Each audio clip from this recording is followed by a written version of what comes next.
Radio Frontier. This is Football Daft with Stephen Purden, midfield dynamo and average actor, Chris Toll, target man, suspicious character, and Hey, that's happened to Stevenson.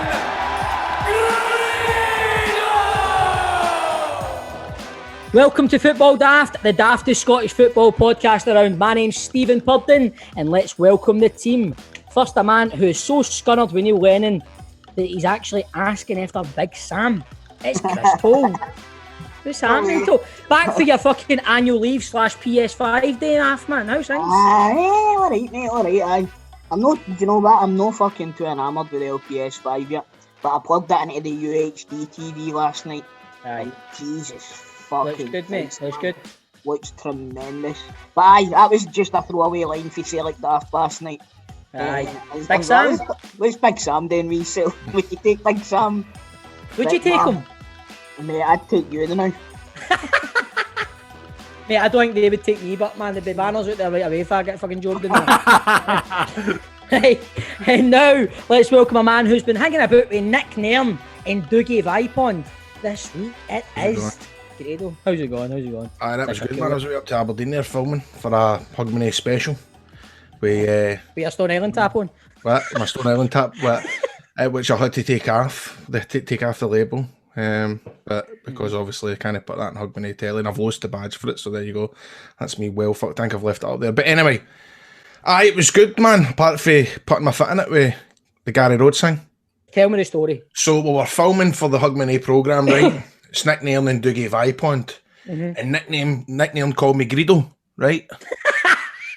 And he'd been mega serious, and Dougie was like, it's Grado. And then 5 minutes later, he done it again. He called me Grado. And I went, aye, all right, Gary Rhodes. And there was like no reaction, right? There's no reaction. And then at the end, he come up to me and went, just watch that. He says, Who said just watch that? Nick Nairn, he says, just watch that. He says, I don't know if you know, but Gary Rhodes died last year. Fuck's And I'm like, I totally forgot about that. It's totally slipped through the net. Mate, I'm usually... I was laughing there, I know. Mate, I know. I'm usually up on my celebrity deaths, but that one Cut totally... that, John. I feel bad, man. Oh, it's fine. It's fine. Trust me, it's fine. But then obviously I was like to him, I goes, you're joking, man. He wasn't your pal, was he? And he went, he was my mate. I was like, fuck, of course he was. Of course he was your pal. And then, you know what, man? I did... I bet you only pals with me. Nah, he was just my best man at my wedding. This was like... Imagine you went like him, you weren't the pals with money, like, nah, he's a fucking arsehole. But you know that way, right? They gave me a hot toddy on the show.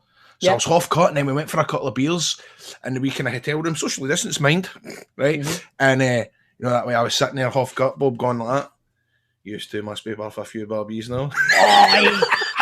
I know I can fucking see this, man. Man, he actually asked me how much money I had in the bank.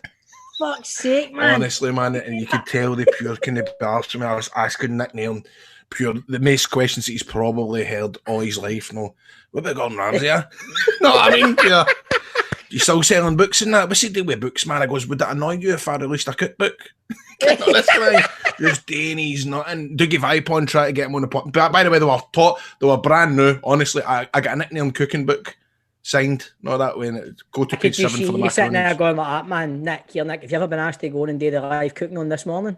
Because he's done that. Has he done it? Aye, you know Aye, man. What a filling Holly like. And what was it? I says to Dougie Vipond, I went, you know that way, I asked him if he'd been on the podcast, and he was like, you put him on the spot. And he went, I forget it. It's never mind, mate. You can tell he didn't know why there. I was like that. But honestly, they were brand new. So look out for that in the new year. They cooked me a lovely, I don't know if I'm allowed to say what they made me, but it was... What channel's got it on? BBC Scotland, what do you think, mate? BBC Scotland, aye. Fucking... Sky Atlantic. It's not on the telly, it's in the pictures.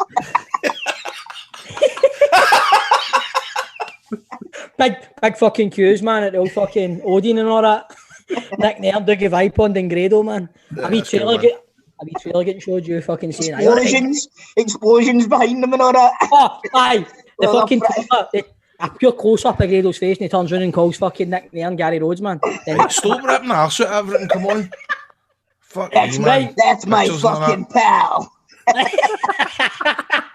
He's not happy with this. Look, because we're slagging his new mates. Look, John, cut that.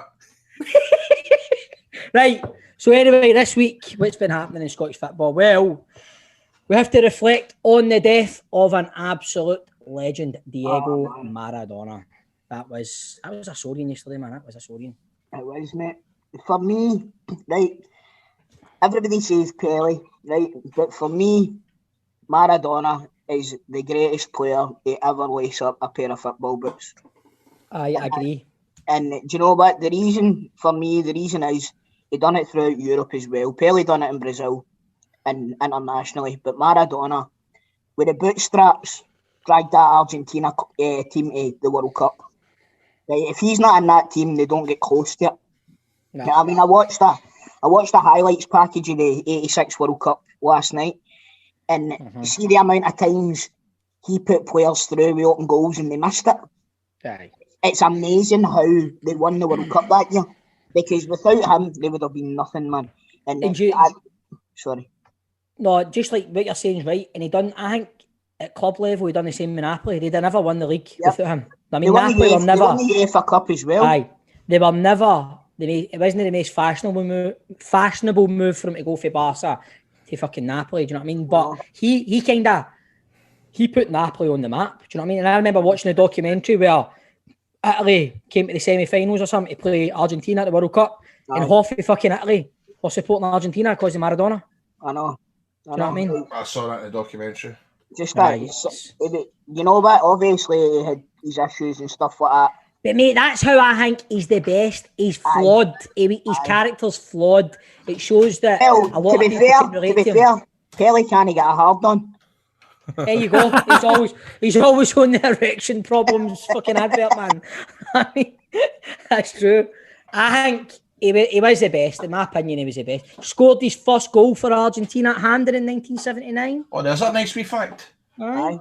And his first game as manager at Argentina was at Hamden as well. I loved him, man. And what was it? He says, sure, the English may very well hate me, but the Scottish love me, and that's all that matters. That's a quote. Who did he say that to, Hugh Keevins? Peter Shilton. Grado, man, that was a pure poignant moment if you ruined it, man. Sorry, man. Say that, Maradona. Hugh Keevins. Pure nice, pure poignant moment about Maradona and one of the greatest players. You're like, who did you say that to, Hugh Keevins? No, but honestly, do you see the wee quote from Messi and all? He's left us, but he's not gone, man, because Diego is eternal. You know what I mean? And he didn't say that to Hugh Keevins. Question is, right, see if he's cremated, do you think his ashes would get you fleeing? What a player. But today, obviously, it's Thursday afternoon. We're recording ahead of the big European games. So let's just get to it, man. What's going on at Circle? Let's get to it. What's going on, man? I've had my fill. It wasn't even a good banner. Are you alright, Jackie McNamara? It wasn't a good banner, but you know, as kind of high school-ish as it was, I think all the points that they made in their statement were pretty accurate. I think there's a majority of Celtic fans that feel the same way as them now. See, this for me is mental when you actually look at the stats, right? What is it? You've drew 2 games and lost 1 game start to the season. Do you not think this is a bit of an overreaction, because this is the first year you really have had a challenge in terms of Rangers? No, it's not that, mate. Have you watched this? I watched. He's played the best. He's played the best football I've seen. He's playing the last 20 minutes on Saturday. He's controlled the first half at Easter Road, He's did. There's no impetus. I know they're controlling the possession of the ball, but they're doing nothing with it. I don't see it happening this year. I just don't see it happening. Well, because it rained yesterday doesn't mean to say it's going to rain the day. Do you know what I mean? So, I obviously every game that I watch. What a tremendous turn of fate. Guess who I got that off? Guess who I got that off? Fucking pulled that for man. You're Keevins.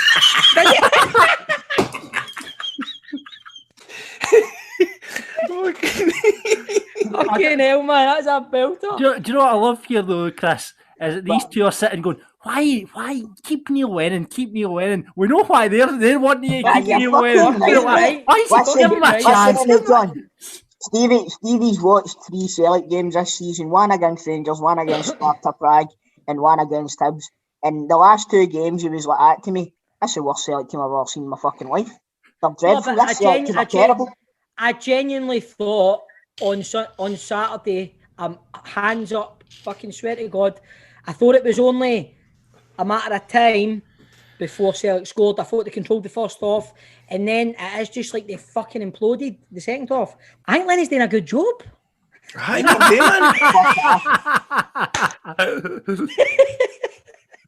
Right, old John sent something in the group chat the other day, and we'll talk about it now.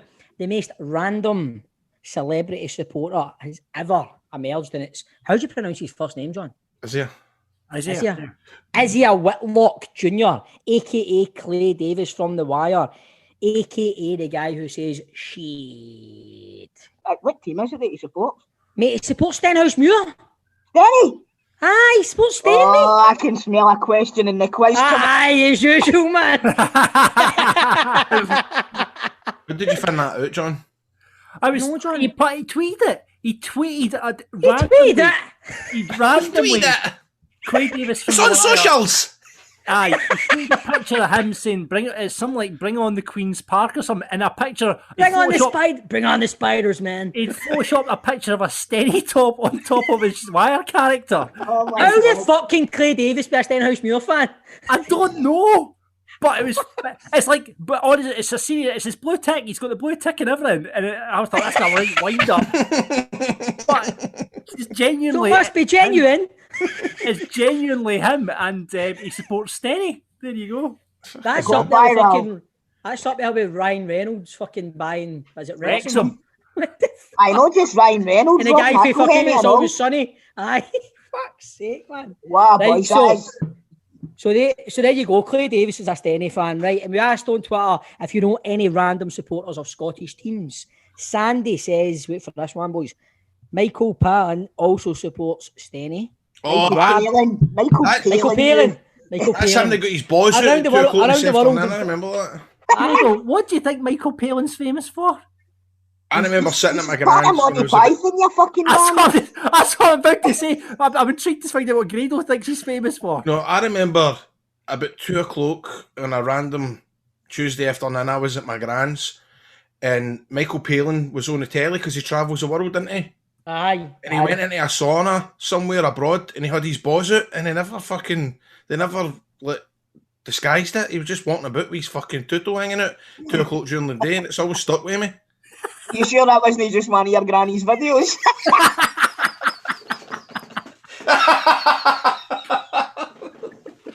Right, mate. Do you know something, man? You've had a right mad one, and you've been out, and you've been home, and you fucking dreamt that. There's no way you saw Michael Palin. Trust me. Michael Palin was on the telly with Davina McCall's out at 2:00 in the afternoon when you were in your granny's house. It was the 90s. I'm going to check YouTube. It was the 90s. Michael Palin, it comes up. Hold on right there. Mate, I'm not joking. It comes up. Wait, I'm going to put this in the group chat, right? Don't over is it? Grado's fucking Google search history, man. I fucking knew it. If you want to see a clip of this, sign up to the Patreon there. Wait there, hold on. Right, hold on, right there.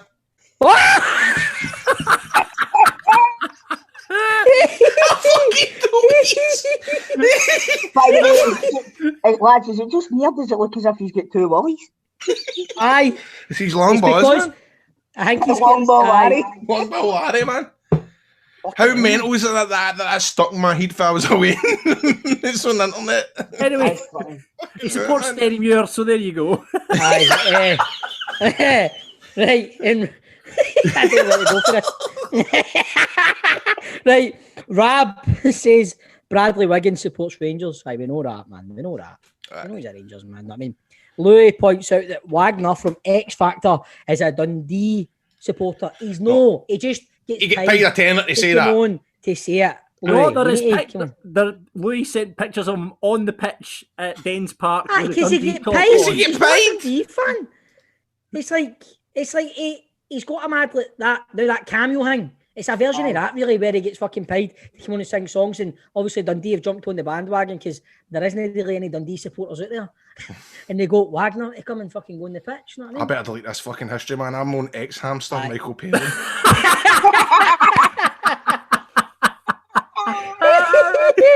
Wait a minute, what about the next one? What? What one is it? Young Sheldon is a Falkirk fan. Who's Young Sheldon? Young Sheldon. Is that the mad kids show? He's a wee genius, wee guy, isn't he? Aye. Aye. And he's a Bairn supporter, aye. True story. How that John, he's pure proud as fuck. Wait a minute, how is that? But because his granny comes from Falkirk, and he comes over here like for holidays and that, and there's a picture doing the rounds with him in a Falkirk tracksuit.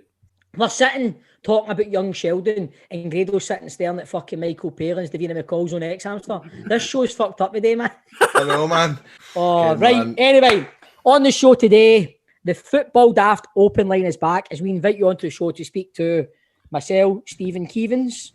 We've got Graham Sutton, and we've got Chris Delahunt. But you don't have to talk about football. Talk about anything. You should be fucking Keevins, mate. You just used one of his quotes earlier on about the rain and all that. That was like fucking park a caravan, the dogs keep fucking barking or something. That was up there with that, man. Genius, You man. liked it before you knew it was Keevins? Aye. No, I like Keevins. I'm all for Keevins. the seagulls follow the trawler because Aye, that's they'll be thrown into the sea. Oh, don't. Makes me fucking feel sick. We've also got Alex from Trademate Sports who's got some top tips for bookie bashing this weekend. And on the big question, after the rendition of Saturday Night to Scotty Arfield song, Davy Marshall's now stolen it. And we'll have to ask, have your team ever adopted a pop song for a footballer? Do you know what I mean? Because it's a Scotty Arfield song, John. Sorry, this was well pointed out on Twitter. Don't worry, Stephen. Right, okay. I remember Celtic signed. Just save it for the questions, Chris. Save it for the question. Aye, come on, we're here all day. You need to remind me, right? You need to Right, remind we will. And today's guest is a belter as we are joined by former Dundee United, Hearts and Scotland manager, Craig Levein. Football Daft with G4 Claims. Been involved in a road traffic accident? Call them now on 01698 767 172. Right, troops. This is a part of the show where we give a big, massive shout out to our main sponsor. It is G4 Claims. Nicole couldn't make it, so it's up to me. I know I'm not as good looking, or is. And you're every bit as good looking, Stevie. Grado, you need to be quicker there, mate. Cheers, Toll. Thanks for that, mate. I appreciate But that. you're not a man munter. That's for certain. No, I'm not a man munter. But Nicole can't make it. But troops, everybody listening, remember, if you've been in a road traffic accident and you're not at fault, G4 Claims can make it easy for you. They can provide you with the complete accident management support you require. They'll recover their costs from the at-fault party, sort you right out with a like-for-like vehicle replacement, and they'll also organise your vehicle to be repaired at one of their approved body shops and returned to you. Should your vehicle be deemed a write-off, they will recover the pre-accident value for your car and write you a big, fat cheque for it. And best of all, it won't cost you a penny as they charge the at-fault insurance direct. Stevie, G4 I need to ask you, can Neil Lennon phone G4 Claims because he's been involved in a few fucking car crashes this year, hasn't he? Mate, do you know what? I think it's a good place for him to go. That's a good place because they could. And do you know what? He might need to phone them back because G4 Claims don't cold call. They don't cold call. They don't. Right, Wait, did he collect your data? They don't buy data, and once they've processed your claim, your insurance will remain unscathed. So Neil could win a winner here. And the best thing is, Nicole and the team over there don't take on your case if they don't think they can help. So if you know that Neil Lennon's been in a road traffic accident, or know somebody that has no, I'm saying if he has been, right, get on to G4 Claims on 01698 767 172. That's 01698 767 172. Get them at notatfaultclaim.com or find them on social media at G4 Claims Limited. G4 Claims, Not at fault claims. Made easy. Easy.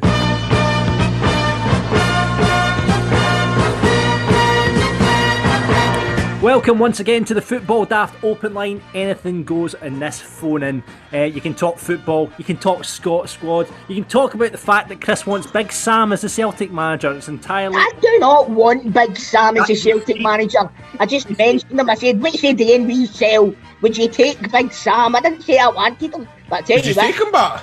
I'd take you. There we go. That's it. I've got the both of yous in now. You beauty. So, as usual, we have our panel of football experts, and I use that term in the loosest fashion. It's Stephen Keevins, Graham Sutton, and Chris Dale. Let's move on. Chris Dale? No, wait, hold on. Chris Delahunt, get it right. Right, Chris Delahunt, there we go. We'll upgrade that. So, let's move on to our first caller. I went Grado Guidi. Grado Greedy. Let's move on to our first caller, and our first caller today is David Lumsden. Yeah, How you doing, man? Somebody that beat me at the football game. I'm alright, yourselves? Good Not to bad, see mate. you. Is that the Hearts jersey you've got on now? Aye. So what you doing yourself, mate? What's happening? How's things? Aye, alright. I suppose just missing football as every other football fan in Scotland. Yeah, I know you're on to ask us a question, right? David, not every football fan in Scotland. I'm sick of the sight of football now, my man. Well, I can imagine. I know you're here to ask us, but I want to ask you, man, would you make the Hearts documentary? Well, I thought it was just going to be like a BAFTA nominated comedy, to be honest, but it was actually really It was good, wasn't it? Aye, I enjoyed it. I thought Stendhal was treated like... By the way, Hey, I feel terrible, man. Davey, it couldn't be a BAFTA nominated comedy. Grado wasn't he in it? But Gary Locke was. He was great. Oh, he was something. Oh Can I man, swear on David this? Brent, man. What point would you like to make to the panel?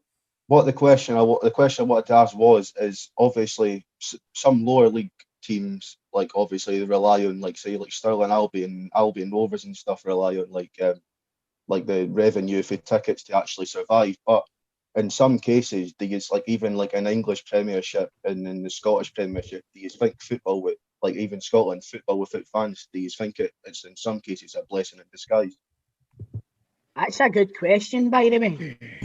I've made this point. I've made this point before, David, right? And I've especially noticed it down in England.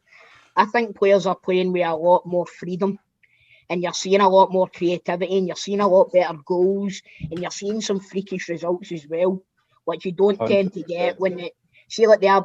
I always go back to the Aston Villa Liverpool game. See if there's fans in that stadium, there's no fucking way that's the result. There's no way that's the result. If there's fans in that stadium, it's 7-2 Liverpool.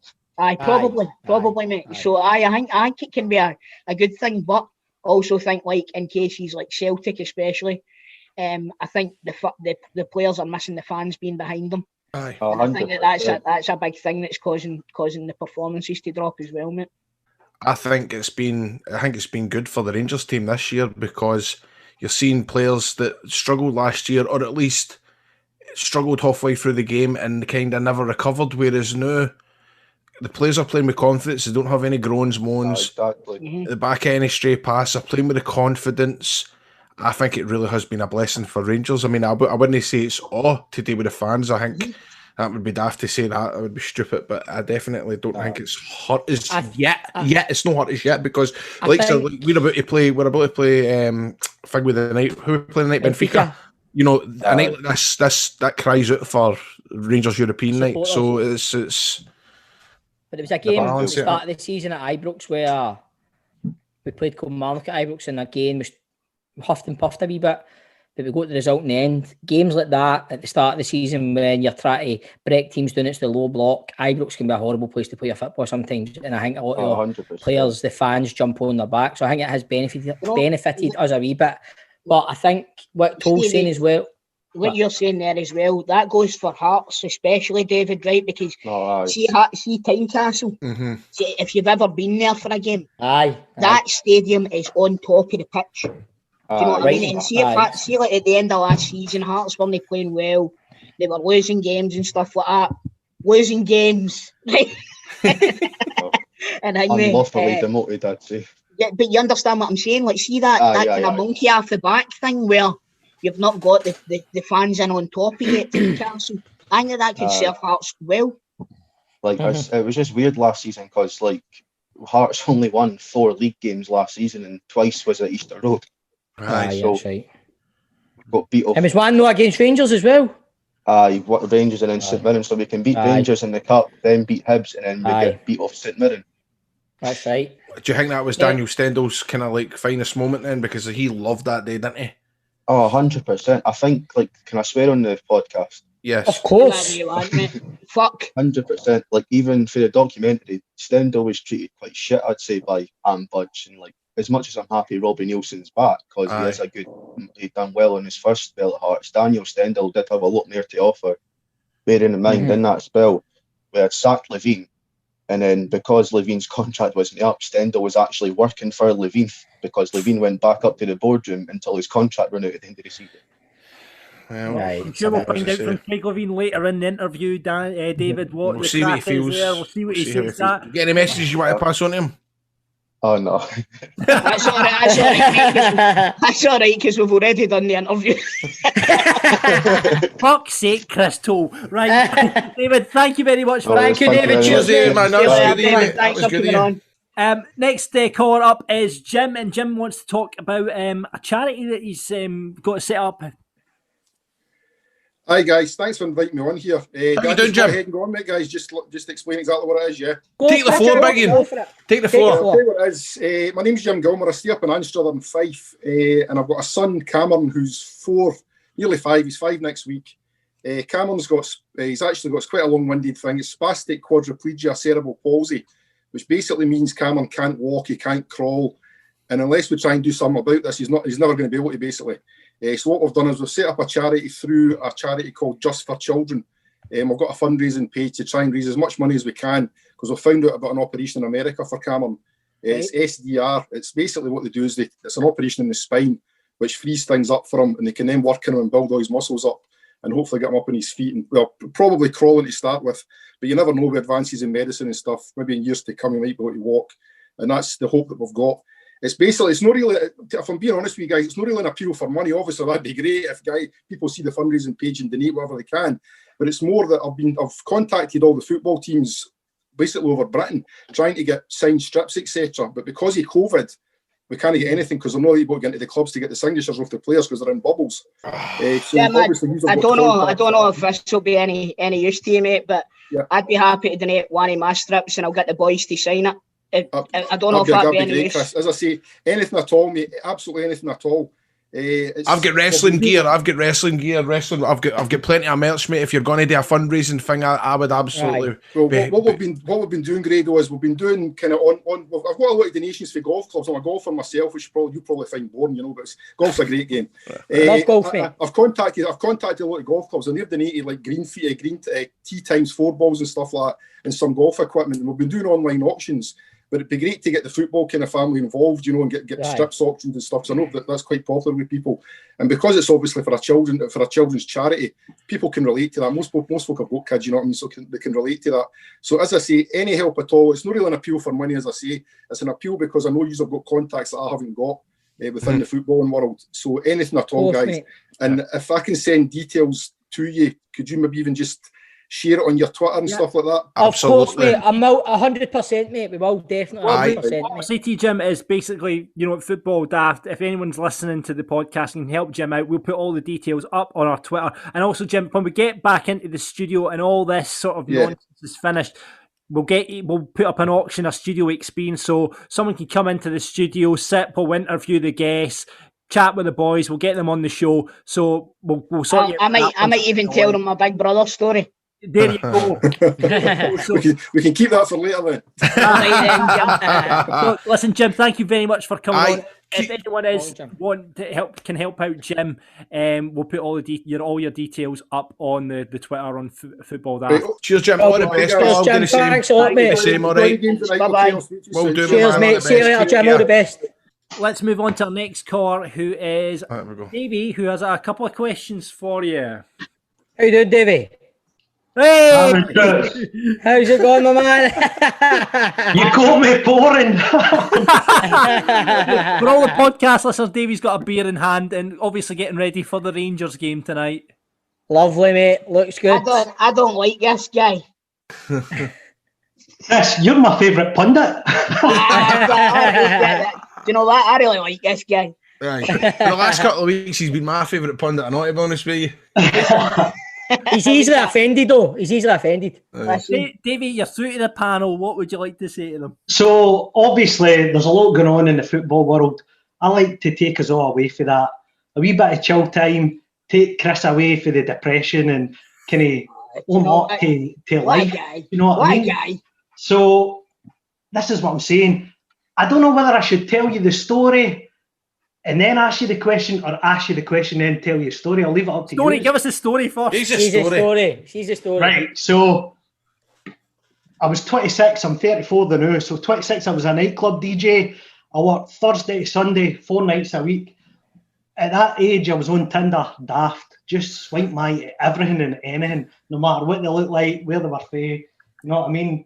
So this lassie, me and her, honestly, the banter right from the start, I was like, oh, this is good. And she was dead forward. And I thought, oh, fuck, this is an easy one, this. So, right in about it, Wednesday night was like my Saturday night.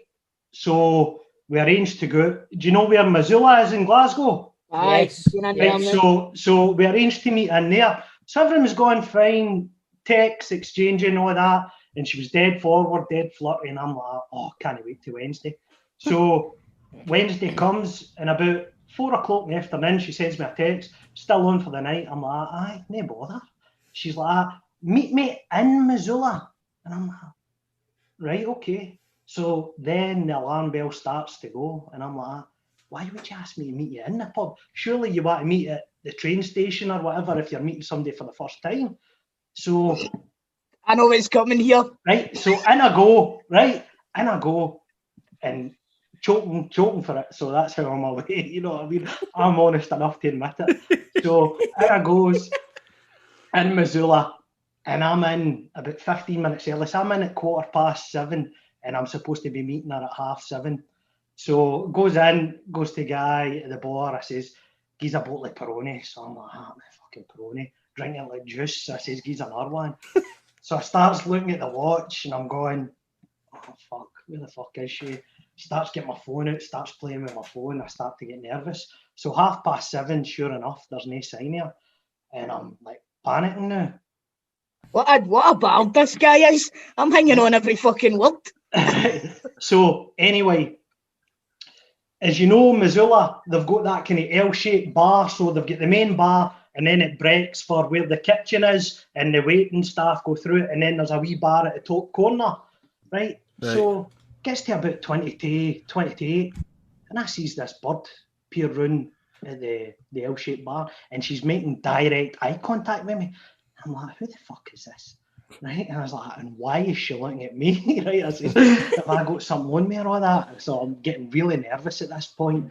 So I just start playing with my phone casually and turning away, and then having that wee odd look behind me, and she's getting closer, right? So I'm like, oh fuck, no, what's happening? So I get the phone out, I'm on the Tinder, I'm on that lassie that I'm supposed to be meeting's profile, and I'm flicking through all the photos, and lo and behold, in a couple of the group photos is this bird that's walking closer to me. So I'm trying to process all this information, and she's like fucking there by now. So I'm like, what the fuck do I do? And she goes, David? And I'm like, aye, right? And she goes like, I believe you were here to meet Sarah. I'm Amy. I might have some explaining to do. So I'm like, at this point, what the fuck do I do? Right? What the fuck do you do? So I'm like, right, at that point I should have ran out. That was the cue to go, but I didn't. I was choking for it, so I stood. Right, so I'm like, right, what you drinking? Right, I says, fun as I see it, I'll bring it here. So she was a white wine, and I'm like to the boy, I says, give 2 bottles of beer. So I comes there, and I finds out where she's sitting, and I'm like, right, so what's the script here? She's like, right, I've not been exactly honest. The person you've been texting is me. And I'm like, oh, right, well, that's not right. That's not how it should be. And just, I'll hear your story out, so just tell me. So she was going on about having low self-esteem. She used her pal, who she thought was the most beautiful, using her pics and all that. So essentially, I was catfished. So I'm listening to her ramble on. I'm like, oh no, I need to get myself out of here, right? So she's like, now after I've told you all this information, you like, can we just go on with the date now? And I'm like, well, you know what I mean? I says, if this was a guy doing this to a bird, right, it would be chastised on the group chats, on WhatsApp, on social media. It would be, hang me. So I'm like, listen, I appreciate you being honest eventually, but we started off on a wrong note. I can't see it going any further than that. So I'm all right to stay out the night. We'll have a drink, we'll have a laugh. But so at that point, she goes, do you know what? I'll just leave it. I'll just go home if that's all right. And I'm like, oh, no, that's cool. So she gets up, puts the coat on, turns round, and then fucks her drink right in my fucking face. right? So I'm like, oh, fucking hell, right? But you know what's worse than that? See, the bouncers in Missoula come running up to me like I was some sort of domestic abuser, huckled me and took me at the fucking pub. Catfish. I was the guy that the fucking bouncers had seen as the fucking... And here's this psycho bird with fucking voodoo dolls and everything in our bedroom doing that to me. Fucking hell, man. So Davey, what's your question? So my question is, have you ever been catfished? No, mate. Catch you later, bud. I can't. That's terrifying, mate. That is terrifying. But that's the world we live in now. Social media, everything's all got to. You know what I mean? I can't believe how mega common it is, man. What turn on one of the channels, MTV, and it's on from 9 o'clock to 7 at night, catfish, and there's about 4 or 5 in every episode. You mean, how common is this? What one's Davies? Is it episode 1 or 2? Do you know the worst it is, Tay? I could see the point if I was like fucking top class. Mega tidy. I'm a guy munter. Do you know what I mean? Like a guy munter. You know what I mean? Well, see the thing is, but mate, you made it. You'd got a lucky escape there. See if you block the road, you could be a statistic, you know. I thought you were going to. I thought you were going to turn around and say, "No, we've had like 3 wins together and all that." You've been there all these years. Aye. Baby, thank you so much for coming on. Hey, what I will say to you is, right, if you think that was good, wait till my Alan McLaren story. I'll come on next week and tell you that. Right, okay. Hey, how do we get Alan McLaren on the show and all? Hey, clear this up. Right, Davey, thanks. All the best. Money Rangers tonight, mate. Money Rangers. Well, we'll hear more about Al McLaren and Davey next week. Let's move on to our final caller on the open line. It is Dylan. Dylan, welcome to the show. Cheers. Right, I've got a question for Avdi. So, if it was obviously Rangers or Celtic, if you had the chance to choose between winning league or winning Europa League, what would it be this season? The league. The league. Oh, that's the league. A good question. The league. Controversial. No controversy about it, my man. It's weird, but could you imagine, right? Like, I think if Rangers played great this full season, it goes to the end, we win the Europa League, but we miss out the title, it would be still a gutting season, wouldn't it? It would be weird, wouldn't it? Aye, but think of the financial side there, but look at the amount of money we'd make, and all the players would go well up in value. Could be right. Fucking doesn't matter, I wouldn't clear your overdraft. Yeah, I see what you're saying. Dylan, but it's like it's such a monumentally important season. Like if Celtic do this season, they win the league, you're never going to hear the end of it. Oh, you know what it's like. What about you, Dylan? What would you rather? Personally, I'd rather see us win the Europa League, to be honest. Right. There you go. I do get the argument. Ask me this one. Would I rather win the league if Rangers won the Europa League? Aye. Because that's a question, innit? Stevie, would you rather win the league but Celtic win the Europa League? That's a hard question, innit? My internet's crashed. Oh, I don't want to answer that, mate. I don't know. But mate, fucking Sparta Prague pumped you with 4-1. He's of nature. Aye, Chris, this is fiction. Just you shut up, Falkirk, all right? You need to make these hypothetical questions a bit realistic, too. Fuck's sake. Dylan, thanks very much for coming on. Hope you're quite well. Cheers, Cheers, Dylan, mate. Enjoy the fun of the night. Cheers, mate. Enjoy the game of night, Money Rangers. Well done. Well, that's it for the open line this week. There'll be more chances to come on and making your point to the panel next week. Football Daft's Big Question. This week's big question is inspired by the Rangers fans singing the Scotty Arfield song to the tune of Saturday Night, and Scotland players singing about also, yes, that as well. So we asked, is there any pop songs you've heard adopted into football chants? No, I can't think of any. I can think of one. Celtic signed this guy for Arsenal on loan years ago called Jeremy Aliadier, right? I remember him. Right, and I don't know if I've made this up in my head myself, right? But I'm certain there was a song. Whoa, we're halfway there. Whoa, Aliadier. I'm certain that was a song. I'm certain it was. Oh, there was one for Barisic recently. Remember the fucking Culture Club song? Come, Camellia. They sang Borna, Barisic. Oh, for God's Dang it, sake. Rangers TV and all. I'm sure I've shouted this out in the podcast before, but it was actually my brother's pal was sitting. I can't remember if we're talking about Did He Agat? And Did He Agat? Did He Agat? Did He Agat? What is it they sing for Ryan Kent and all Rangers fans sing for Kent will tear you apart. But I remember we sang that for John Fleck years ago. That's been done a few times. That's been Giggs is the original for that. Ryan Giggs. Giggs. Who? Ryan Giggs. Oh, we forgot about the one. Heard him. It was an absolute terrible. It was an absolute terrible one. It was one of my mates came up for it for Falkirk. Oh, did he? It's like we just signed it. It was the end of we just saved ourselves a relegation, and Yogi went out and signed Neil McCann, Stephen Presley, Jackie McNamara for Falkirk.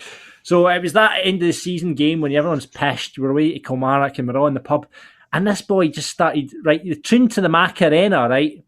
And he just started singing in the pub. Ding da da ding da ga ding McNamara, ding da ga ding ding McNamara, ding ding a ding ding a ding McNamara. Hey McNamara, aye. That's leaving a good song, man. Bastard, I was going to say that. Aye, I know, man. Remember the one for last season? Ryan sent it in here when not last season, 2 seasons ago. They started singing Michael Lustig Hooligan. Oh, that's terrible. That's the cringiest one ever. K McKee says Nacho Novo version of Macho Man by the Village People. Remember that? Nacho Man. Remember Here you go, Grado. Alan says they did hear I got one, but he also does he? Not in. He also says the Lion King. Starts with Arsene Wenger. Arsene Wenger.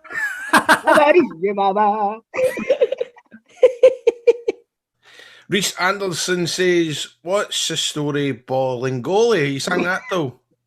No, I never sang it personally, no. But that worked for Ross McCrory. I remember. What's the story, Ross McCrory? I think that was actually. I think Ross McCrory one actually came first, if we're honest. All right. So I think we stole that one for Bolingoli.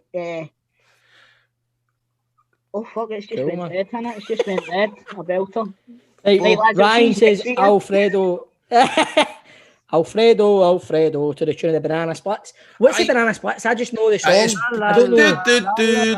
Alfredo. What I like about that is, does it not go into that into Buffalo Soldier? So they go Alfredo, and then what is it? Buffalo Soldier. Something for Colombia. And then does it not kick back into Alfredo? So it's a mix. It's a fuse. It's like fucking Giant Bunny at Ibrox.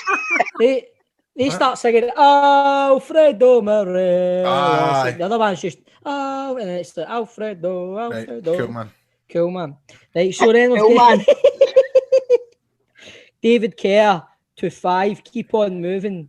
Get on up when you're Get done. on up Let's say it. when you're I'm not done, singing that. baby. Come on, Take you're the it singer. down. We know it's not much, but it's okay. We got Camara for 50k. That's about. St Mirren supporter says St Mirren supporter Michael McMillan says the buddies shout Obika to the tune of Tequila by the Champs. What does that go like, John? Bika. Cool. Ian says when the ball's in the air and it's not Big Pierre, that's Di Canio. When the ball's in the air, you sing it again. You're the singer, mate. When the ball's in the air and it's not Big Pierre, it's Di Canio. That's great. That's quite good. I remember So that. guys, song. thanks for your input there, guys, and keep those answers to the big question coming in. Yeah. Do that back again. Football Daft with G4 Claims. Been involved in a road traffic accident? Get them now at notitfaultclaims.com. At Football Daft, we want to help you with this brand new way to beat the bookies. It's called TradeMateSports.com. It's a new tool for sports traders that calculates the true odds of a sports event and signals when the bookies make mistakes so you can exploit them using value betting. In the global sports betting markets, there are few market leaders that the rest of the market follows. TradeMate Sports have worked to identify these market leaders, which has enabled them to calculate the true odds in different sports markets. The true odds being the odds that most accurately reflects the actual probability of an outcome. Now, because bookies offer different odds on the same games, inefficiencies, easy for you to say, occur in sports betting markets, their algorithm compares the true odds to the odds of more than 100 bookmakers to look for deviations, then signals these deviations in real time, enabling you to exploit them. Here's Alex from TradeMate Sports to give you a few tips for this weekend. He's had winners all the way so far, so fingers crossed. G'day Football Daft listeners, thank bloody God the international break is over and we're back into some Premier League and Scottish Premier League, all these things are back. Got some tips for you this week. We've got Newcastle versus Chelsea. In this one we're going for over 2.75 goals at odds of 1.95 or better, that would be good. And then we've got Tottenham versus Man City, big game in the EPL. Under 3 goals at 1.98. Try find prices of those or better, and that'll help you out with your long-term punting. And if you're looking to find lots of value bets, hundreds every weekend, make sure to head over to the TradeMate Sports website and start a free week trial. See you guys next week. So get involved with TradeMateSports.com right now and support Football Daft by checking out the link in the episode bio or heading to our social media, Football Daft Pod on Twitter or just the plain old Football Daft on Facebook. Let's get bookie bashing. Football Daft with G4 Claims. Find them on Twitter, Facebook and Instagram at G4 Claims Limited. It's time to play the Pro Set Playoff with piesports.com. That's our new sponsor on it. Scottish football fans eat over 1 million pies a year, and we want to bring you the real taste of Scottish football in the form of some brilliant pies. You can get Scotch pies, steak and gravy pies, macaroni pies, chicken and chorizo curry pies. You can get them all and get them up to yours for the weekend for the games. You can order them at piesports.com or you can call their SOS hotline, which is 0141 739 9999. That's 0141 739 9999, and they'll be able to get it sorted for you. If you give them 48 hours, they'll have your pies round for the weekend. Delivery of the pies is free of charge. You can check out their website, check where they'll deliver to on your postcodes, and they'll either deliver them Friday or Saturday, so you've got them for the games that weekend. Boys, you've had the pies. Wonderful, aren't they? Aye, Phenomenal. They're berries. They're the berries, to be honest with you. Grado's Do you know what? I've won this the last couple of weeks and I've still get the pies away. See, if I win this week, I'm going to keep them for myself because they're bloody delicious. Absolutely. Grado, yours are on the way, mate. Yours are on the way, so don't you worry about that. But your chance to win them, you have to come on and play one of the boys. We've got the 91-92 Pro Set card is in front of us. Grado, listen, I know you're getting sick and fed up because the players are too old on this one. We've had several complaints. I'm the top of the league, so yeah, I know you are, mate. I know you are. I've won the last 3 weeks in a row. I won it last week. You were off, mate. I'll show you that. Guys, come on, man. A lot of people have been saying the players are too old. We don't know who they are. So what I'm going to do from next week, each week we're going to change up the seasons, and we're going to do a different player from seasons. Good, nice. You've been saying that for about a month. He's saying it on the show now. Do stop your moaning. You're in a right.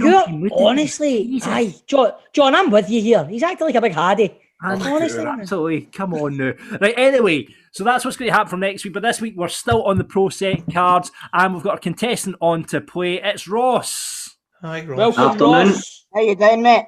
Where are you staying, Ross? Staying in Carlton. Whereabouts? Would you want my exact address? Yeah. Are you near the Healing Jesse? Just from the corner, mate, aye. Aye, that's where my granny's. What about the fire station? Aye, well, that's just a wee bit further around the corner, but aye. Carlton's second appliance is the busiest pump in Europe. Aye. Ross is like that, right? Can we go? Is that going to come up? Ross is going to come up with a couple of creepy bastards, Grado. Right, well, let's get on with the quiz then. Ross, in front of me, I've got the Pro Set playoff cards from the 91-92 season. I'm going to read the description of the player on the back. You've got to buzz in with a buzzer when you know the answer. If you do buzz in, you don't get to continue, and it gets handed over to the other player. And if none of you get the description by the end, I flip over the card so you can see the picture. What's your buzzer going to be, Ross? Oofed. Right, we'll find out who you're playing. We've got to draw out a name here. So I'm just going into my hat. And the name coming out is Stephen Purden. Oh. So, Stephen, what's your buzzer going to be? Wow. Excellent. Right, okay. So here's the first player out of the deck. This player made his league debut for Cowdenbeath in 1982, and his special defensive skills soon caught the attention of Hearts, who signed him in 1982. Oh! Stephen Purden. No, that was Ross. Oh, is that Ross? Okay, Aye. Ross. Craig Levein. Craig Levein, today's guest on the show. It is correct. 1-0 Ross. Next player out of the deck. This player was at the centre of a bizarre tug-of-war between the football associations of England and Scotland last season. Scotland wanted to play him, but the FA would not agree that Scotland had any claims on the English-born player. Ross. Nigel Spackman. 2-0. You are shite in this, Bob. Destroyed, man. Absolutely. I knew Craig Levein. I just wasn't fast enough, man. I didn't know Spackman. That was a cool, good man. played, Ross. So, well done, Ross. Pie's on the way to you this weekend, courtesy of piesports.com. So enjoy those. And remember, you can get sorted out, like Ross, 4 pies for the games this weekend. Just head to their website and pick one of their fantastic packages. Well played, Ross. Football Daft with G4 Claims. Find them on Twitter, Facebook and Instagram at G4 Claims Limited. Let's welcome to Football Daft a man who is a player who was a no-nonsense centre-half with over 400 appearances for Hearts. As a manager, he took charge of Cowdenbeath, Hearts twice, Leicester, Raith Rovers, Dundee United, and of course, Scotland. It's Craig Levein. Craig, how you doing, my man? Very well, thank you. Do you know what? I must admit, been doing this for about a year and a half now. I don't think I've been more excited for an interview than an interview with you. And we've just done a wee bit for the Patreon there, where we ask you 10 questions. You can see that on the Patreon. And do you know what? I'm watching you on the screen, Craig. And see, when I saw you laughing, man, it gave me a nice wee... Did you just feel this, boys? A nice wee feeling seeing Craig laughing and having a joke. It's brilliant because we don't always get to see that side of you.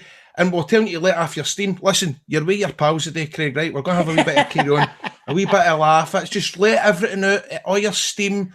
I have to say that you're one of my favourite trollers in football. Do you know what I mean by that? You know what I mean? I was watching a clip this morning of you when I'm bringing this up already, right? But I've been laughing at it all morning, and it was after the natural order carry on, and it cuts to you, and the journalists are asking about it, and you go, "What is it you say?" You go, "That's a good laugh, isn't it?" There's a good laugh in it. Then it cuts to Lennon going, I didn't find it funny. I've been watching that all morning, so I've been buzzing to talk to you, but we'll maybe get to that unless you want to say something about that. Then We'll get there. Right, we'll get there. First of all, we want to talk. It's the day after Diego Maradona sadly passed away. We need to ask you about Maradona. You made your Scotland debut against Argentina in 1990. I don't think he played.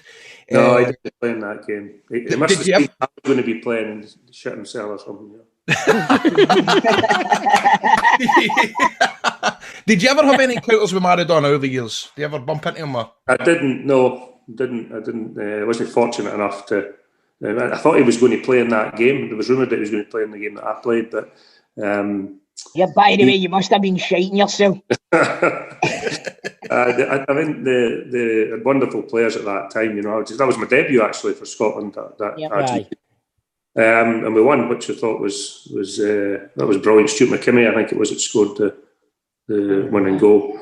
Yeah. So, but I mean, at that time, I think it'd been rumoured that he was, you know, the next sort of greatest kid to come out of that part of the world. But unfortunately, didn't play in that match. But I mean, I watched a documentary about him recently. It was fantastic. Really it's enjoyed brilliant, isn't it? It's great. It's great. Really enjoyed it. And it's funny how some of these extremely talented people their lives are so chaotic off the field, you know. And you know, Gascoigne as well, you know, who was just an unbelievably talented player, but you know, sometimes not the full shilling, you know. Aye. Speaking of great sporting documentaries, right? Yeah. The Hearts documentary, I've loved it, man. Superb. Aye. Don't get me wrong, the last episode there on Monday, I've got to admit, I felt heartfelt sorry for Stendhal, the way that kind of ended for that guy, but I suppose that happens in football. But did you manage to watch all 3 episodes, Craig? I've got the 3 of them backed up to watch them. I'm going to get myself a nice bottle of wine and sit down and watch all 3 together. Aye. I can't believe you've not saw it yet. No, it's on. You want your Douglas? What have you been up to? Well, it's on tonight, and I do that thing for the BBC tonight. So I just, what would you call it? You like to say taped it. Aye, taped it. Get it all Sky Plus. Aye. So I've done that. So I'm going to watch it. I haven't seen it yet. I mean, some people have been sort of contacted me about it, and when they started to do it, I mean, it's quite bizarre. They started filming, then I got the bullet, and so I never really spoke to anybody from the program, sort of on camera anyway. But I liked the people who were doing it, and it actually wasn't really meant to be the sort of Sunderland documentary or Leeds documentary. It wasn't meant to be like that. It was just more about having a look behind the scenes. But I think everybody, because of what happened, you know, with the COVID and also me leaving, Daniel coming in, he left. You know, Austin was in charge for a while. There was all that stuff going on. I think everybody was wanting to see what happened and what situations arose. But it wasn't meant to be like that. It was just meant to be more of a behind the scenes thing, and not so much just about the football. Aye. Would you have been comfortable with cameras like following you about? Because obviously, not really. No. Not really. No. I mean, I did my best to get sacked, so I wouldn't have to do it.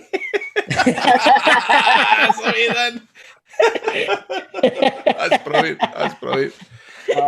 Because I mean, it felt as if when I was watching it, because you're obviously saying that wasn't their intention to film like that, but I was watching it, I'm going, if BBC went, oh, this is going to get dramatic here, this is going to get, you know, Hearts aren't playing well, they're at the bottom of the league, let's get in about this and then film the carnage, do you know what I mean? But it was never like that, no? No, there was none of that. Right. But since you've left Hearts, Craig, what have you been doing? What have you been up to? Apart from I've seen you at the BBC and stuff and doing some things there, but what else have you been doing? Yeah, I've been doing bits and pieces of that, but mainly just following all the rules and try to behave myself. Aye. So it's getting a bit monotonous now, to be honest. But, you know, hopefully it'll all be done soon. I hope so. Grado's got a great catchphrase. It's something I've always wanted to ask you, right? But this is legitimately something I've always wanted to ask you. What was said between you and Graham Hogg? But before or afterwards or during? What caused it? What caused it? Nothing really. I mean, Hoggy and I got on really well and still do.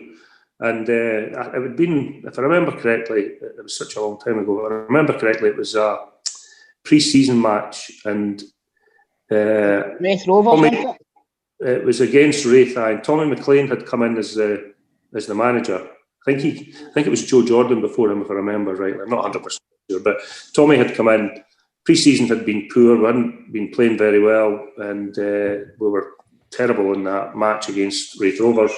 And I was playing, if I remember, I was playing the centre of the three. Hoggy was playing on the left, and 2 or 3 times he'd let his man run across without, and it was a man-to-man marking system. Anyway, enough of that nonsense. But so I shouted at him a couple of times about staying with his man, and then I had to go across and give a corner away, tackling his man. And I said to him, "But usual, for fuck's sake, do your job right."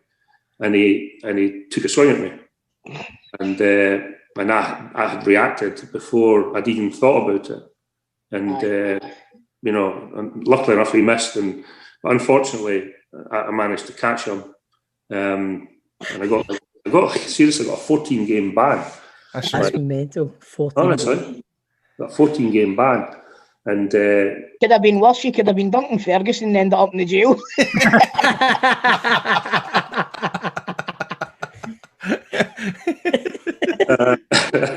That's true, man. That's true. I remember that. But was it a matter of just like kissing and making up the next day? Was it one of the ones like? I mean, we were actually unfortunate because what had happened was Raith Rovers were filming it must have been for a documentary in the BBC. So they were filming it, and somebody for the Raith Rovers had sold it to one of the news outlets, and that's what caused the problem. It was on the telly. It was shown in the evening news, So, and then of course because of that, then I got hauled up before the SFA. If it had just been the referee's report, I think I might have just got 1 or 2 games and that would have been it. But the fact it was on telly, they felt like they had to do something about it. So if you type it into YouTube, it's like Shireen Anjanani. We have acquired shocking footage for a game at Raith Rovers yesterday. Shocking footage. So it must have been like on Scotland Today that night or whatever, because it was like I remember it. I remember top of the other stuff, man. Aye. And that's why I've always wanted to ask you that question. There we go. Not one of my fondest memories, unfortunately. No, sorry for bringing that up there. Oh, get to fuck. That's not my fault. Craig, if you apologise about Chris Toll, sorry, mate. By the way, it's no one that I don't used to anymore. On a wee bit on a kind of lighter note, 1986, Hearts and Dundee. I don't really know the story because I do know the story, I've read about it. I was born in 88, Craig. But tell us the story about that season. Hearts were 10 minutes away from winning the league title, and it was a game that you unfortunately missed out because of injury. Or I've heard that it was because we were arguing this before we went on air. Somebody told me it was because you had the shits. Bob said it was because there was like a viral. Was there no like a thing that wiped out some of the players or something, Craig? It had sickness and diarrhea. During the night before the match. You shouldn't have went to Celtic Park for your dinner.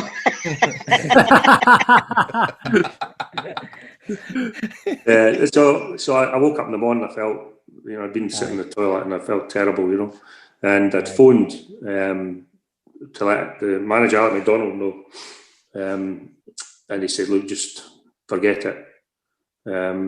Little did I know they'd fuck it up, though, eh?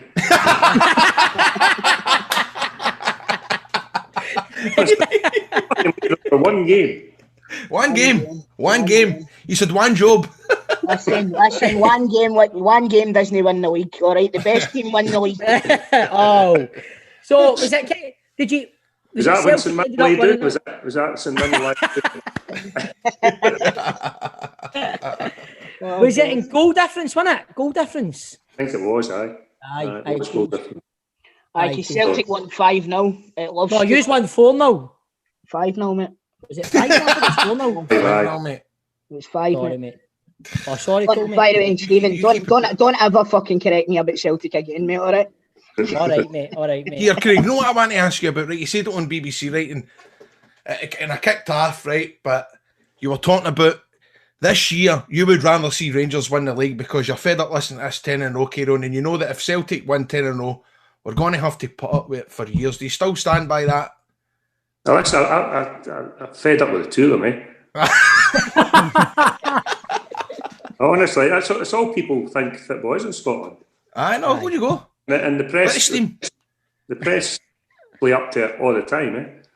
And I mean, the whole stuff last season, my Hearts getting relegated, was a nonsense, absolute nonsense. And part of it was to do with Celtic getting the title so that they could, try and break this record of 9 in a row. So I just can't be bothered with it.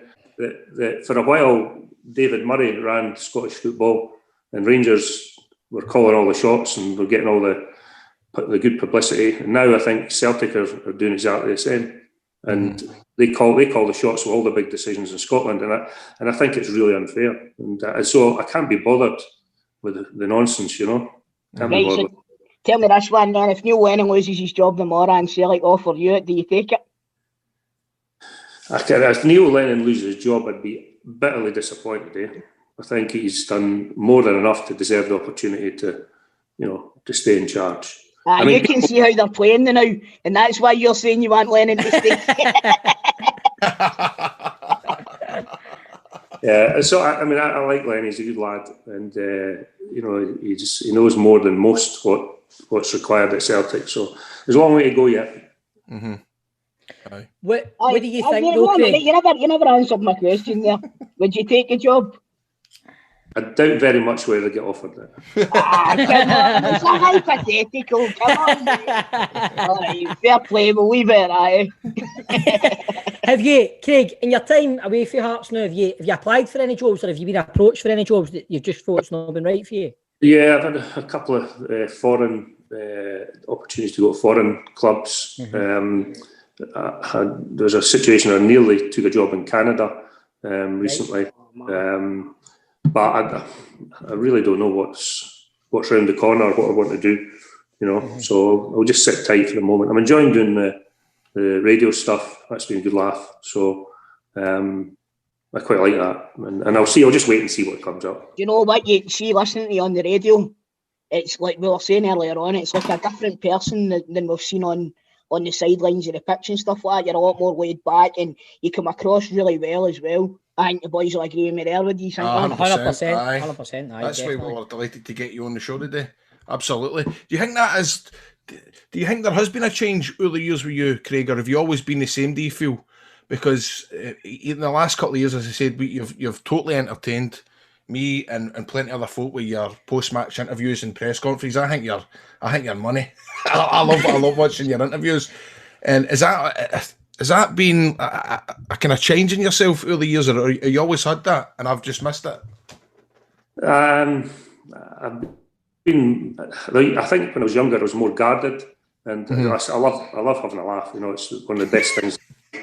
And I love having a carry on. In football, when you get brought up in football, there's nothing but wind ups. That's what happens, and the banter's brilliant. So I've always enjoyed a laugh and a carry on. But I think when you're the manager of a club, and particularly if things aren't going well, it's quite difficult to be jovial about it. So and you're representing the club at every opportunity that you're on the telly or on the radio, and you have to be very careful about what you say. I think the older you get, you feel more comfortable doing media, and then sometimes it just gets boring. So I'll throw a couple of things in just to try and liven it up. I think it's the older you get, the more honest you get and all. Craig, when you're talking about the kind of the jovial stuff and having the banter at club management, how different was that when you were the Scotland manager, from international level to club level? What did you prefer? Well, the club management's much. I wouldn't say it's much easier. It's not. It's a hell of a lot harder, but it's a proper job. Aye. You know, It's a day job rather than. Absolutely, aye, absolutely. And I really struggled with the time in between the games, what to do. And I was down in England watching games and going to training grounds and stuff like that. But I just found it. I just found it weird. You know, you got the players together for sometimes for 2 weeks, sometimes for a week, and then 3 months before you get anything else. And of course, in that 3 months, you're working at all the things that you're going to do next time the players come back. What system you're going to play, what your team's going to be. And invariably, when the players did come back, firstly, you couldn't do an awful lot of training because they just played for the clubs. And secondly, half a dozen of the ones that you were going to play were injured. So it was a hell of a frustrating time. It must have been hard as well when you forgot to call up any strikers that time. They were all playing terribly at that moment. What do you think of the recent events then, the Steve Clark stuff? Did you watch that? Brilliant. They qualified, brilliant. Brilliant. I'm a big fan of Stevie. He's very practical, and when he got the job, I was really pleased. You know, it is frustrating. You know, I mean, one of the reasons I took the job, the Scotland job, was basically it was getting to the stage that the next manager who got Scotland to a major tournament was going to be, you know, a hero really, because nobody had managed to do it for ages before me, and afterwards there'd been a number of people who'd tried as well, but we had all got to the stage where we looked like we might have a chance of getting qualification, but it didn't happen. And it was brilliant for Stevie and for the country, for everybody, to get a chance to go back to a major tournament. I mean, I was involved in 1990, and it was one of the best experiences of my life. And, you know, for a whole generation of players to have really missed that opportunity, some brilliant players missed that opportunity to play in a World Cup or in the Euros. It was a real shame. Have you got any kind of sort of great memories for the World Cup? Any stories for when you were there? So leave out Costa Rica. we had. I don't know if you remember that World Cup, but it was a kind of bizarre situation. We played in the first game against Costa Rica and got beat. Then I made my sort of World Cup debut in the Sweden game, and then of course we played Brazil. I had an injury for the sort of last half of the season. I'd just come back from 3 years out of my knee injuries, and I played in the international match against Argentina. It must have been, I don't know if it was December '89 or January '90. And then I managed to get into the squad for the tournament in the summer. And obviously it was an unbelievable tournament, but with a crazy situation where we lost to Costa Rica, we beat Sweden, we lost to Brazil, but we actually still had a chance to qualify.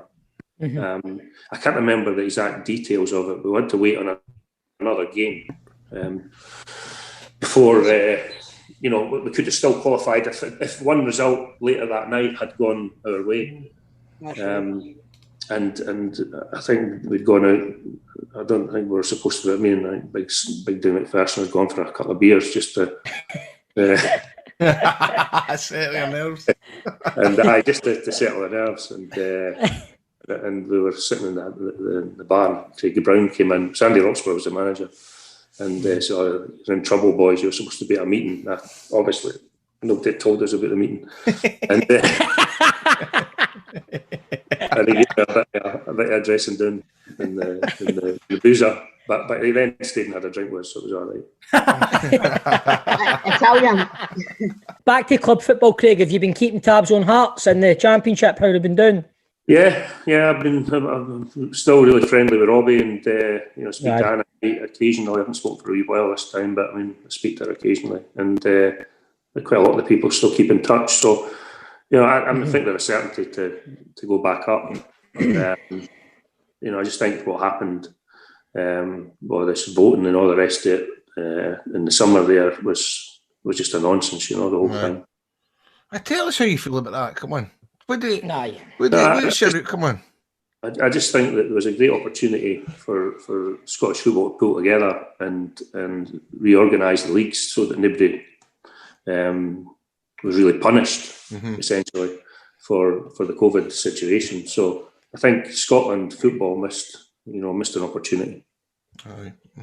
It definitely was. It was murder during the summer, wasn't it? Every episode we come on, it was like, here we go again, here we go again. It was just drama after drama and emails missing and quotes and stuff like that. It was horrible, wasn't it? It was a depressing time, wasn't it?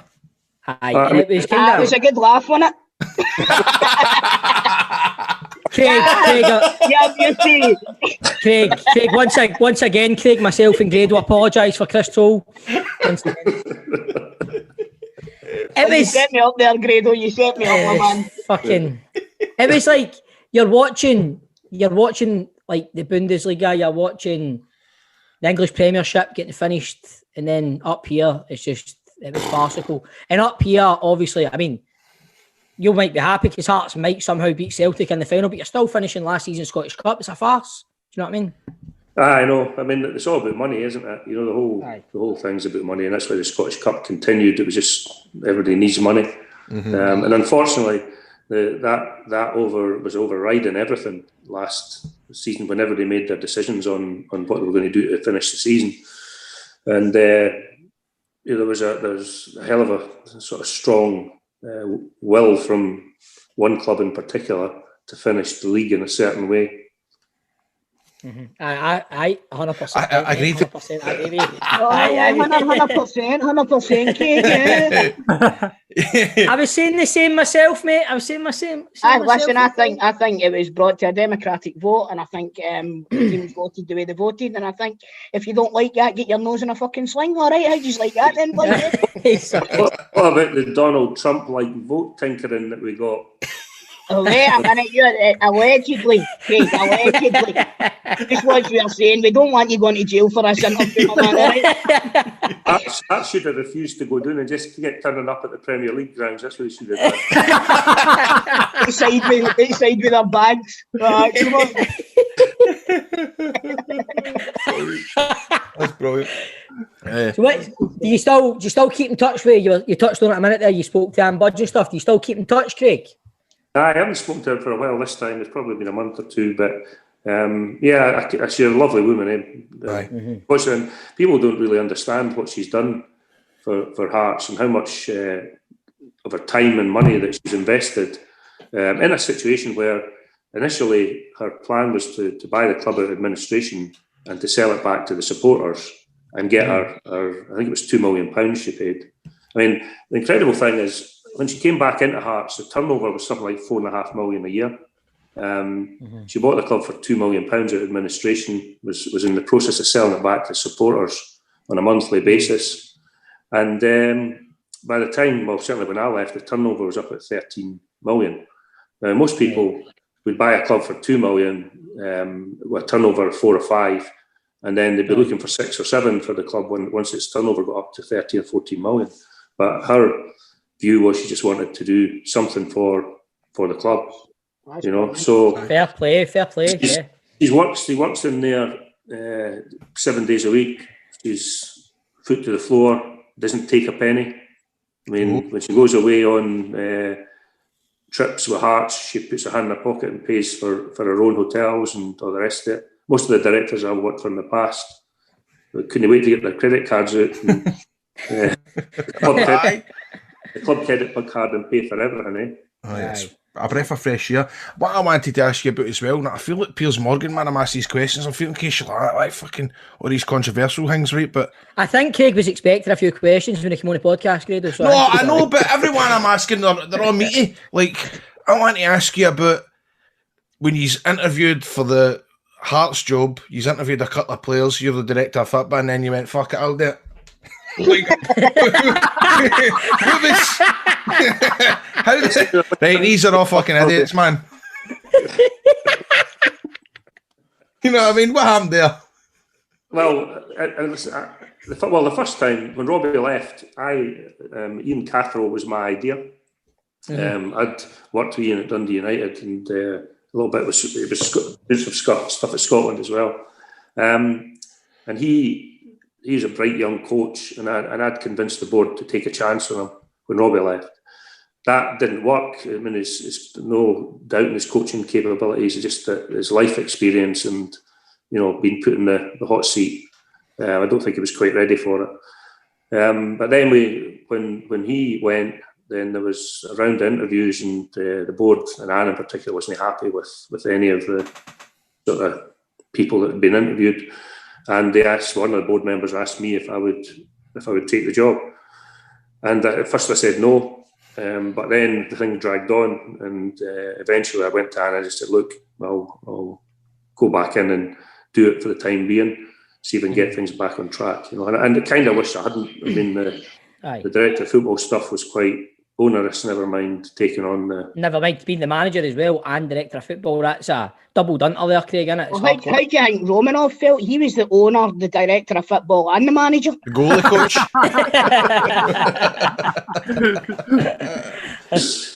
I know he's on the run. Allegedly, Craig.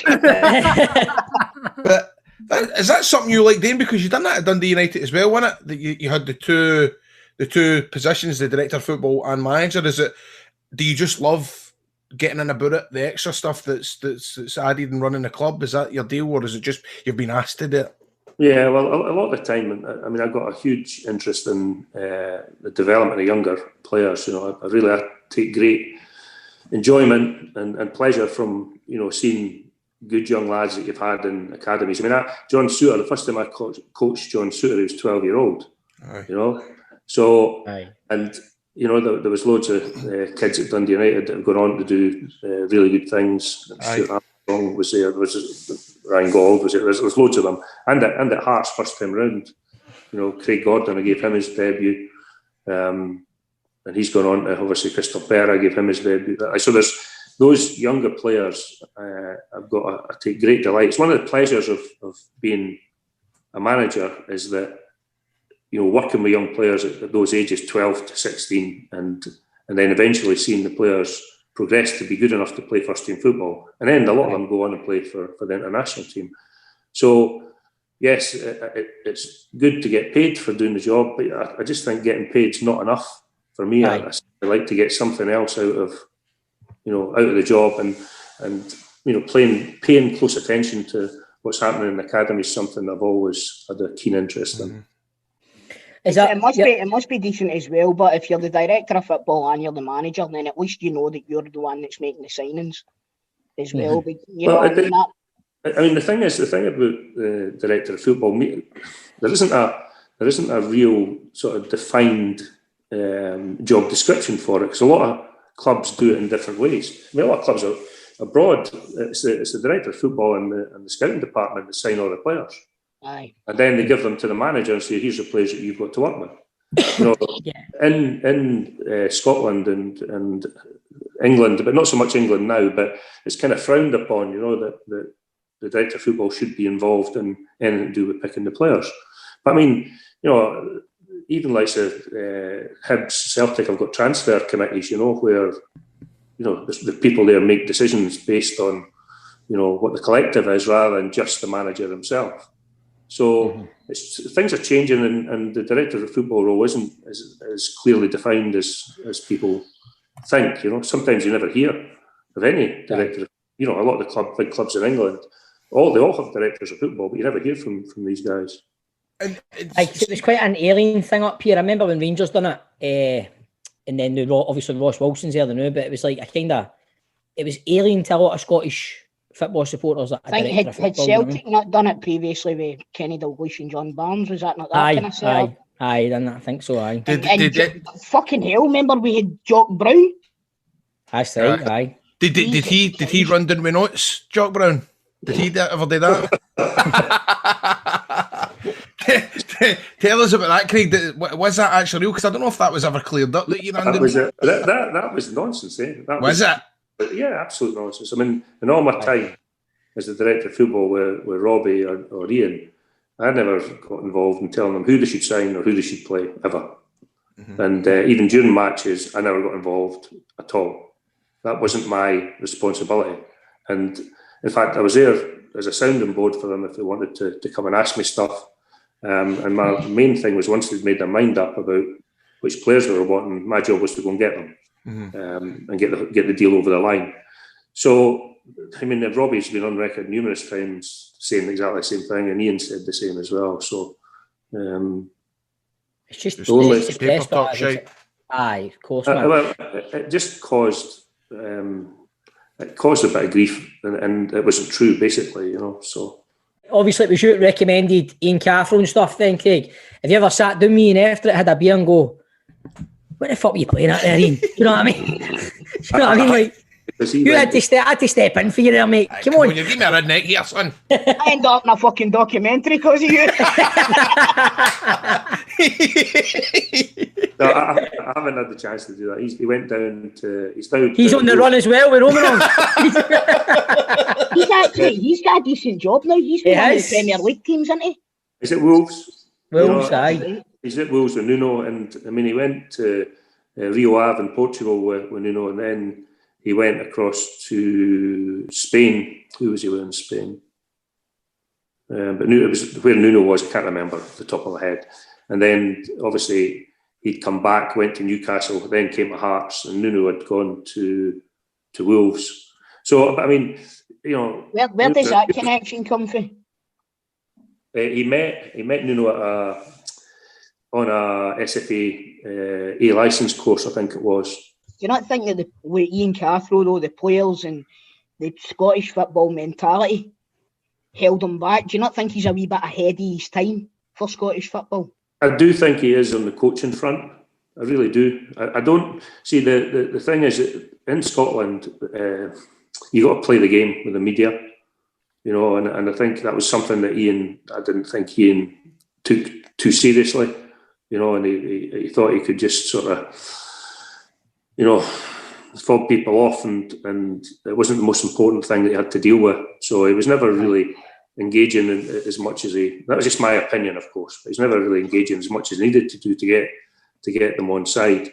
And you know, the other thing is he was brilliant with the players, but I think the media stuff was a real problem for him. Is that right? Is that a knack that you need to learn? Basically, how you're dealing with it, how much you tell them, how you tell them it. That must be quite a bit like playing chess with these folk and how to. Yeah, well, it's why a lot of times you hear fairly bland interviews, because you know, managers are, as I say, they represent the club and they're out there, they're the face of the club. So you know, if they put say a word out of place, it can cause problems behind the scenes within the club. So you tend to find that most of the interviews are absolutely terrible, boring. Aye. And it's got the stage now that the questions that are asked by the media are just the same crap week in and week out. So you never really. You don't get a Walter Smith or a Jim McLean anymore, don't you? Not that just goes like, shut the fuck up. Right. Don't get any of them anymore, man. I remember when Mark Warburton was the manager up here for Rangers and Ronnie Dyer was the manager of Celtic. Mark Warburton said in an interview after he left Scotland, saying the press already had a preconceived thing that Ronnie Dyer was a baddie and Mark Warburton was a goodie. Mm-hmm. Then when Brendan Rodgers came in, Mark Warburton then became the parental villain and Brendan Rodgers was the goodie. Do you know what I mean? He says, so you're kind of wanting to hiding right away. Do you know what I mean? But you have to understand as well that behind the scenes, there's a lot of work going on from those two clubs with the media. Yep. Aye. You know what I mean? So they're the people at the top of the tree are manipulating things. Yeah. Tell me this, Craig. See what you say there about the media getting involved, right? I know, obviously, that you've not got a connection with Celtic or anything, right? But do you think that they're actively bringing out Ollie Neil Lennon's pals just now to take the heat off him? What do you mean? It's a conspiracy. No, listen, shut up, you. Right, like over the last couple of weeks, you know what? Celtic haven't been playing very well right now. We're talking about the media. Strap yourself in here, Craig. It's going to go a while. No, it's not going to go. I'm not getting this Celtic piss your way. You know what? I'm not bother asking you, you bastard.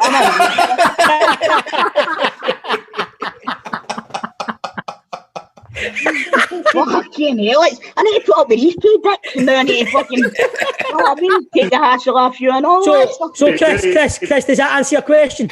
Aye, just fucking need to, innit? Didn't put me in with A2, whatever you do. The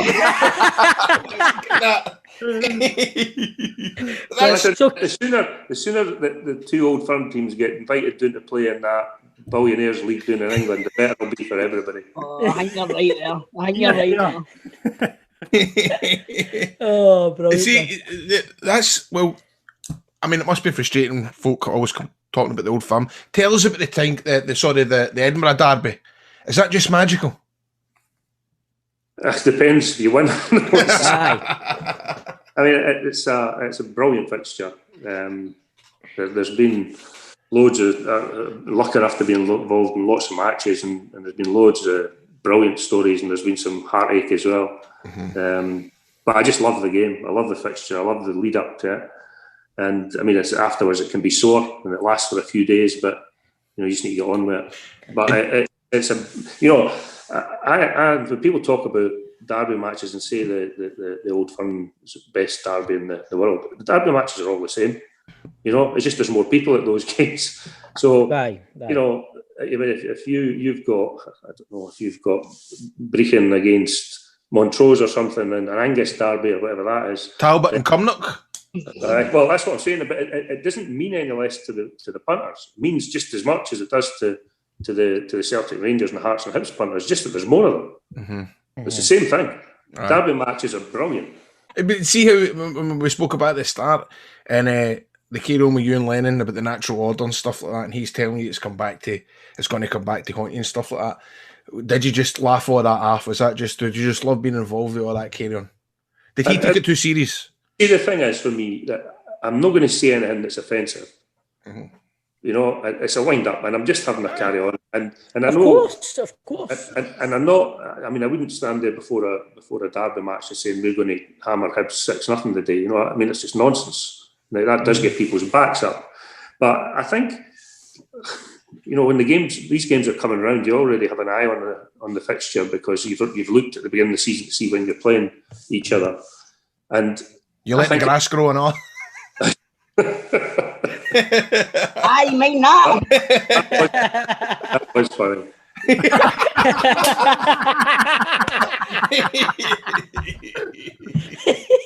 It was just over my knees, actually. I think it was that. Fuck's sake! Me and Toad would I get lost.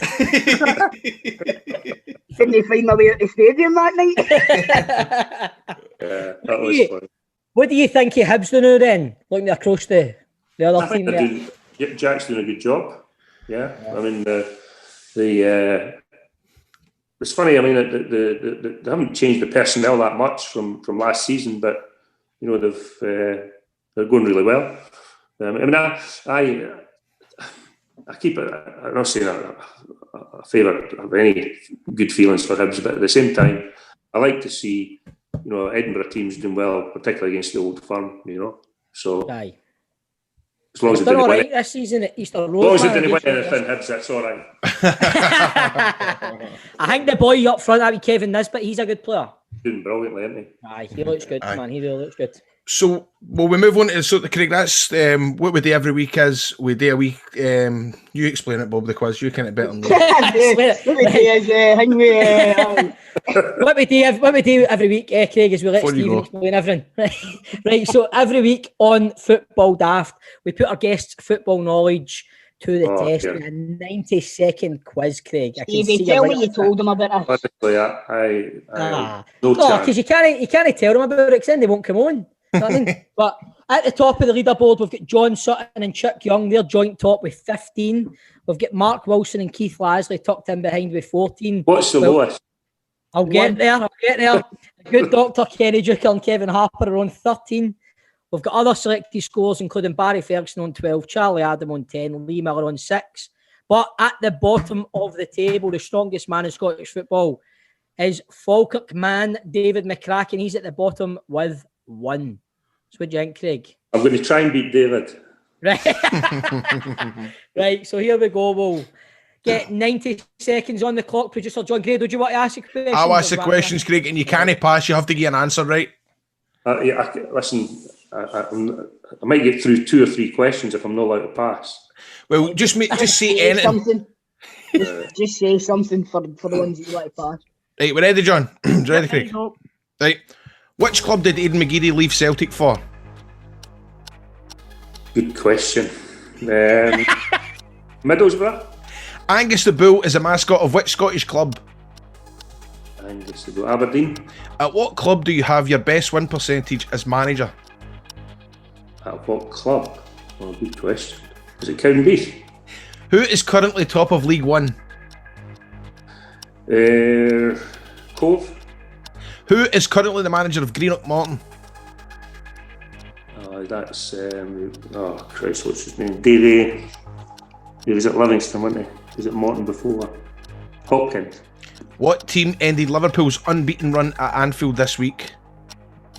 Aston Villa. What's the most goals you've scored in one season? 4 or 5. One of those two. What junior team play at Beechwood Park? No idea. Who scored? Who scored Celtic's penalty against Hibs? Celtic's penalty against Hibs. When was that?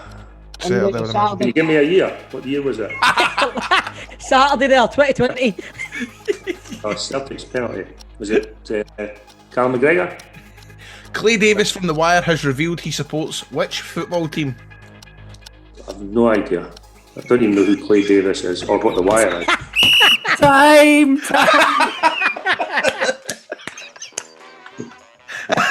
John, I think it's only me and you that watches The Wire, mate. I think so. Right, we'll go through the wrong answers before giving you your score, Craig. Aidan McGeady left Celtic for Spartak Moscow. Of course he did. He went abroad, didn't he? You had your best win percentage as manager at Hearts in your first spell, 43% win rate apparently. Right. The Mighty Bairns are top of League One at the moment. Liverpool... But 0 so far. No, this is just the wrong ones. It's just the wrong ones, don't worry. Liverpool got beat off Atalanta last night in the Champions League. Right. Socky play at Beechwood Park. It was Edward that scored Celtic's penalty against Hibs at the weekend there. And Clay Davis from The Wire has revealed this week he sports Denhousemuir. There you are. So, you managed to score 3. Hey! Brilliant. You beat Crash. Get right up, you Davy McCracken. Craig, honestly, mate, you have been a tremendous guest. Thanks for giving up your time and coming Listen, on, Troops, mate. I know we said last week Morris Ross, but that's now my favourite. I fucking love that. I love that. Did you enjoy yourself, Craig? Good fun, lads, but that's my last time on, right? What about the road show? You'll need to come and do the road show, but mate, you'll need to be a guest, you know what I mean, on stage and all that. Right, okay. Thanks a lot, Craig. I really appreciate it. Mate. Cheers, Craig. Thanks very much. Football Daft with G4 Claims. Been involved in a road traffic accident? Get them now at notitfaultclaims.com. Oh, Troops, what an episode. Grado, you were like a Wayne in a sweaty show today, man. You were. I know. But I think everybody was. I think we were rocking a buzzing, mate. As I said, seeing his little big cheery face. Do you know what I mean? There's nothing better than seeing somebody that's known for being. I wouldn't say he's crabbit. He's no crabbit, but you know, stern. Stern but fair. He carries a very serious demeanour, doesn't he? Aye. And the day he was just noising up Toe and he's noising up us, and he's just like, you know what? You know what?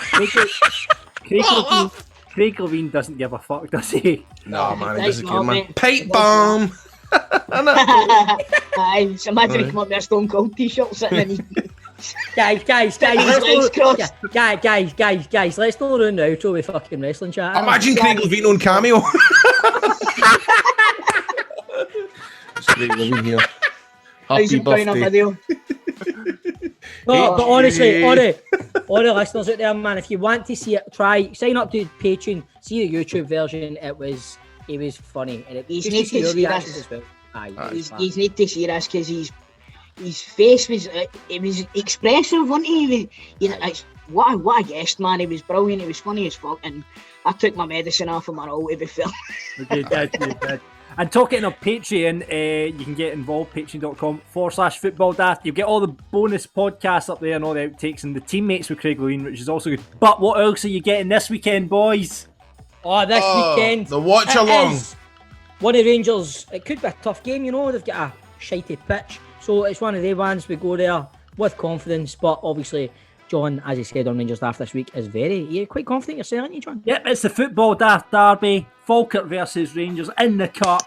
Watch along, we're going to watch along. Yeah, we're going to have a bit of a Zoom call where basically I'll be Rangers supporters and probably just me come on get absolutely fucking slagged off Grado, Stephen and everyone else. That's just the same as every week though for you, John. That's fair enough. But if there's any bairns out there that want to come along and watch the show, watch along, sit and give John a wee Don't say that for fuck's sake, Grado.